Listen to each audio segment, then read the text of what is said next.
बऱ्याच दिवसाने मी प्रसारमाध्यमांच्या समोर एका विशिष्ट विषयावर माझी मतं व्यक्त करत आहे. या प्रसंगी आपण महाराष्ट्राच्या संबंधामध्ये दाओसमध्ये नेमकं काय झालं याची चर्चा करण्यापूर्वी थोडं आपण दाओसची पार्श्वभूमी नेमकी काय आहे हे आपण जर श्रोत्यापर्यंत जर घेऊन गेलो तर ते मला वाटतं अधिक त्याचा संदर्भ त्यांच्या लक्षामध्ये येईल. बर.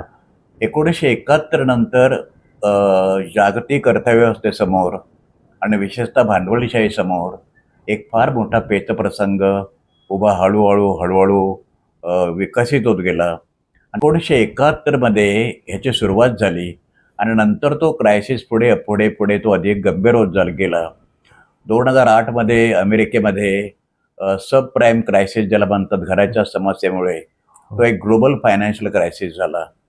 आणि मग आता संबंध जग विशेषतः अमेरिकेच्या नेतृत्वाखाली आणि अमेरिकेला त्याच्यामुळे स्वतःला त्याचा इनिशिएटिव्ह घेऊन नेतृत्व करायचं आहे. एक जागतिक भांडवलशाहीची पुनर्रचना करण्याचं एक आव्हान भांडवलशाही देशांच्या समोर आहे. आणि योगायोगाची गोष्ट अशी आहे की 24 डिसेंबर 1971ला वर्ल्ड इकॉनॉमिक फोरम जी दावोसला, जी आता परवा 56वी त्यांची मीटिंग कॉन्फरन्स झाली 4 दिवसांची, ती दावोसला स्थापन झाली. दावोस हे स्वित्झर्लंडमध्ये एक कॅन्टॉन सिटी आहे आणि ही NGO म्हणजे नॉन गव्हर्मेंटल ऑर्गनायझेशन अशा प्रकारची एक संस्था स्थापन झाली जी वर्षातून एकदा दावोसला भेटते.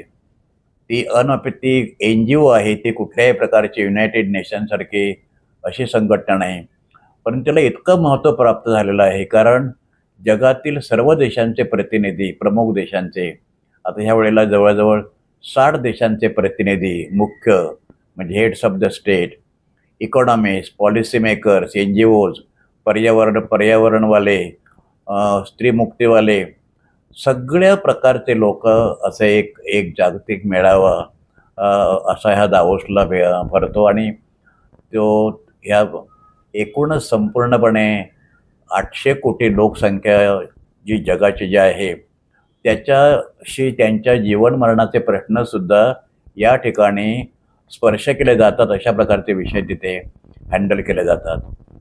आणि ह्याच्यामध्ये मग एक अत्यंत महत्त्वाचा प्रश्न असा आहे, भांडवलावरचा रिटर्न ज्याला आपण म्हणतो, रेट ऑफ रिटर्न किंवा परतावा, हा विकसित देशामध्ये सातत्याने कमी कमी होत गेलेला असल्यामुळे त्यांना नवीन मार्केट्स पाहिजेत.